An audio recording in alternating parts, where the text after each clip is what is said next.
एक कदम ईश्वर की ओर। वैराग्य प्रकरण 26वां सर्ग। वैराग्य की उत्पत्ति के लिए विविध दोषों द्वारा कालाधीन संसार की अनेक दुर्दशाओं का वर्णन। श्री रामचंद्र जी ने कहा, मुनि श्रेष्ठ, जब इस संसार में पूर्वोक्त काल आदि का इस प्रकार का चरित्र है, तब भला बतलाइए तो सही, इसमें मेरे जैसे मनुष्यों का क्या विश्वास हो सकता है।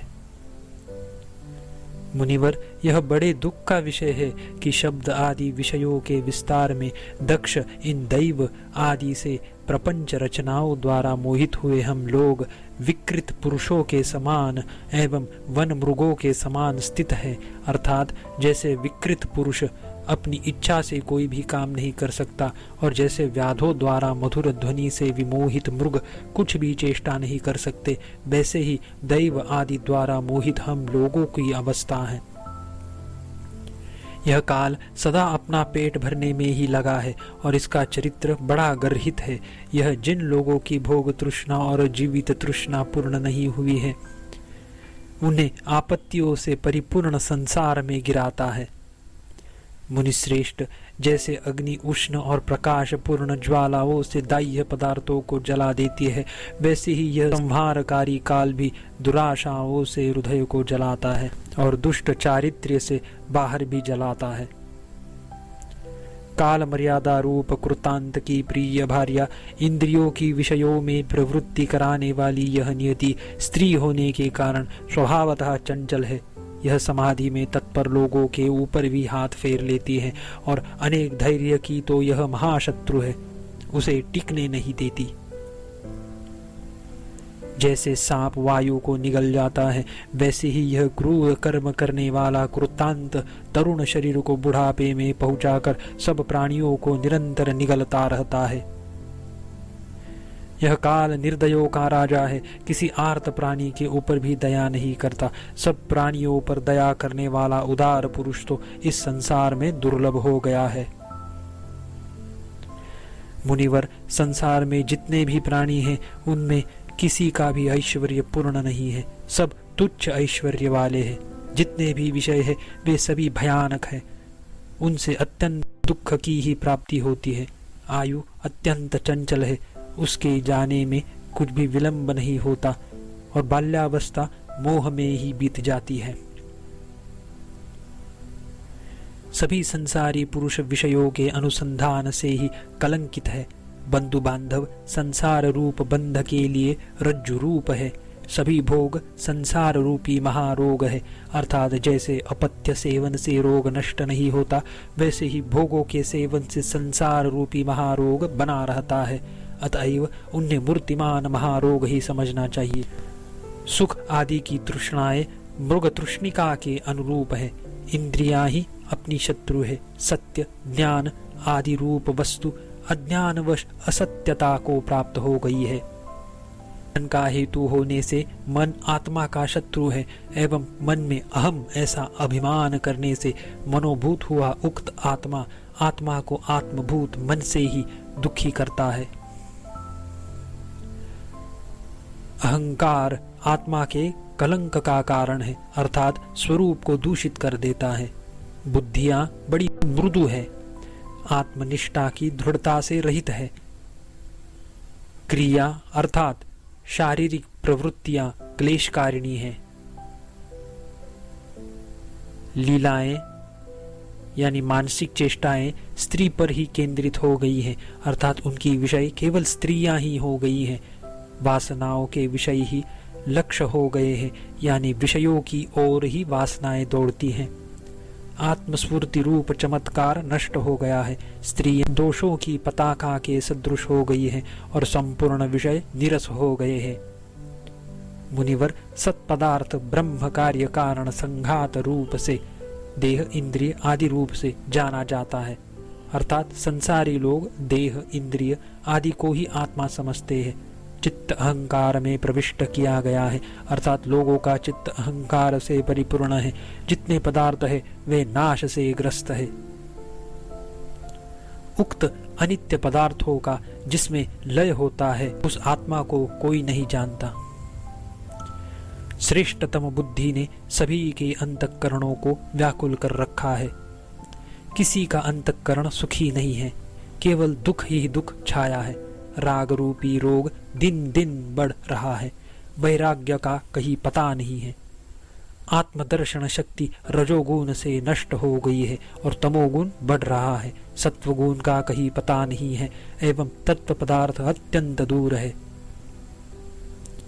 जीवन अत्यंत अस्थिर है, मृत्यु आने के लिए तत्पर ही है। धैर्य का सर्वथा विनाश हो गया है और लोगों का तुच्छ विषयों में अनुराग नित्य बढ़ता जा रहा है।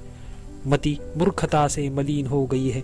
शरीर का अंतिम परिणाम एकमात्र नाश ही है, अर्थात उसको अवश्य नष्ट होना है। शरीर में बुढ़ापा मानो प्रकाशित हो रहा है और पाप खूब दमदमा रहा है। दिन प्रतिदिन जवानी प्रयत्न पूर्वक भाग रही है। सत्संगति का कहीं पता नहीं है, जिससे दुख से छुटकारा प्राप्त हो जाए ऐसी कोई गति नहीं है और सत्यता का उदय तो किसी में भी नहीं दिखाई देता।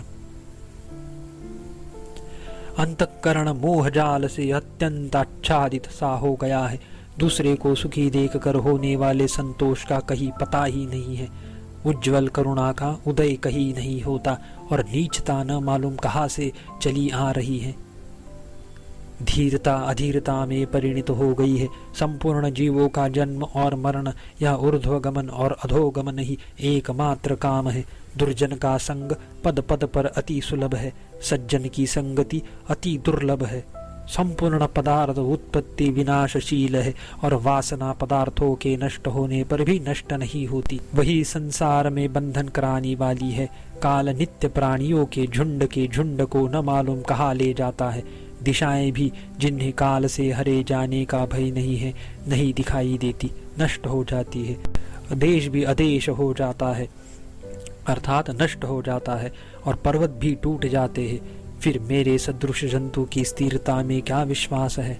स्वन्मात्र स्वभाव वाला ईश्वर आकाश को भी खा जाता है, 14 भुवनों को नष्ट कर देता है और पृथ्वी भी उससे नष्ट हो जाती है। फिर मेरे जैसे जीव की स्थिरता में क्या विश्वास है। समुद्र भी सूख जाते हैं, तारे भी टूट पड़ते हैं और सिद्ध भी नष्ट हो जाते हैं। फिर मेरे जैसे जन की स्थिरता में क्या विश्वास है। बड़े बड़े पराक्रमी दैत्यों को भी ईश्वर नष्ट कर देता है। ध्रुव के जीवन का भी कोई निश्चय नहीं है और अमर भी यानी देवता भी मारे जाते हैं। फिर मेरे जैसे जीव की स्थिरता में क्या विश्वास हो सकता है। वह इंद्र को भी अपने मुंह से चबा डालता है, यम को भी अपने कार्य से विरत कर देता है यानी नष्ट कर देता है, और उसी से वायु भी अभाव को प्राप्त हो जाता है। फिर मेरे जैसे प्राणी में स्थिरता की क्या आशा है। चंद्रमा भी शून्यता को प्राप्त हो जाता है, सूर्य के भी खंड खंड हो जाते हैं और अग्नि भी भग्न हो जाती है, अर्थात शांत हो जाती है। फिर मेरे जैसे प्राणी की क्या आशा है। ब्रह्मा की भी अवधि है, अर्थात ब्रह्मा की भी समाप्ति का अवसर नियत है। अजन्मा विष्णु का भी संहार होता है और शिव जी भी नहीं रहते। फिर मेरे जैसे मनुष्य की स्थिरता की आशा केवल दुराशा ही है। काल का भी जो विनाश करता है, नियति को भी नष्ट कर डालता है और अनंत आकाश को नष्ट कर देता है, वह भला मुझे कहाँ छोड़ेगा। इसलिए मेरे जैसे जीवों की स्थिरता का कभी भी विश्वास नहीं हो सकता। जिसका कानों से श्रवण नहीं होता, वाणी से कथन नहीं होता और नेत्रों से दर्शन नहीं होता, ऐसे अज्ञात स्वरूप एवं भ्रांति उत्पन्न करने वाले किसी सूक्ष्म तत्व से 14 भुवन अपनी आत्मा में माया द्वारा दिखलाए जा रहे हैं। अहंकारांश को प्राप्त होकर सबके मध्य में निवास करने वाला वह तत्व तीनों लोकों में स्थित प्राणियों में से जिसे नष्ट नहीं करता, ऐसी कोई वस्तु है ही नहीं। जैसे पर्वत शिखर से वेग पूर्वक बहता हुआ जल गोल पत्थरों को नीचे की ओर ले जाता है, वैसे ही अवश्य रथभूत सूर्य को ईश्वर चट्टान, पर्वत और परिखाओं में हाँकता है। जैसे पका हुआ अखरोट का फल कठी छिलके से घिरा रहता है, वैसे ही वह मध्य में स्थित देवता, असुर आदि का निवास पृथ्वी रूप गेंद को देवताओं के निवास भूत ज्योतिष चक्र के चारों ओर से व्याप्त किए हुए है। स्वर्ग में देवता, भूलोक में मनुष्य और पाताल में सर्पों की उसी ने कल्पना कर रखी है। वह जब इच्छा होती है तभी उन्हें जीर्ण शीर्ण दशा को प्राप्त करा देता है। भाव यह है कि इस जगत का अत्यंत पराधीन होना बड़ा भारी दोष है। ऐसे अन्याधीन जगत में आस्था करना मूर्खता ही है। जगत के अधिपति के साथ हुए रण में विजयी अतएव पराक्रम पूर्ण कामदेव अनुचित रूप से जगत को अपने वश में कर अपना प्रभाव दिखा रहा है। जैसे मत्त गजराज मद से चारों ओर दिशाओं को सुगंधित करता है, वैसे ही वसंत ऋतु पुष्प वृष्टि द्वारा चारों ओर दिशाओं को सुगंधित कर चित्त को चंचल कर देती है। अनुराग युक्त महिलाओं के चंचल लोचनों के कटाक्ष विक्षेप के लक्ष्य बने हुए मन को महान विवेक भी स्वस्थ नहीं कर सकता। दूसरों का उपकार करने वाली, दूसरों के दुख से अति संतप्त और अपनी आत्मा को शांति देने वाली शीतल बुद्धि से युक्त ज्ञानी पुरुष ही सुखी है, ऐसा मेरा दृढ़ विश्वास है। उत्पन्न होकर नष्ट होने वाले काल रूपी बड़वाग्नि के मुंह में गिरने वाले जीवन रूपी सागर के तरंग के समान पदार्थों को कौन गिन सकता है। जैसे सागर में उत्पन्न होकर बड़वाग्नि के मुंह में गिरकर नष्ट होने वाले अनेक कल्लोलों को कोई गिन नहीं सकता, वैसा ही संसार में उत्पन्न होकर काल के मुंह में गिरने वाले असंख्य जीवों को गिन सकने की किसमें शक्ति है। दोष रूपी झाड़ियों में स्थित मृगों या पक्षियों के तुल्य सभी मनुष्य अज्ञान से दुराशा रूपी जाल में बंध कर जन्म रूपी जंगल में विनष्ट हो गए हैं।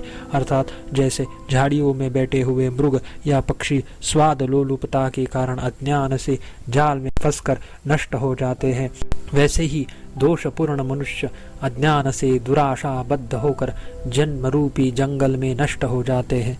इन संसारी लोगों की आयु विविध जन्मों में पूर्वोक्त दोषों से होने वाले कुकर्मों से नष्ट हो जाती है। उनका फल जो स्वर्ग नरक आदि है वह आकाश में वृक्ष हो और उस वृक्ष में लता भी हो। उस लता से गले में फांसी देकर मनुष्य लटका दिया जाए, उसके समान अंत में पतन कराने वाला ही है। उसकी निवृत्ति के लिए उपाय करना तो दूर रहा, परंतु उसका विचार करने वाले लोग भी हमें नहीं दिखलाई देते।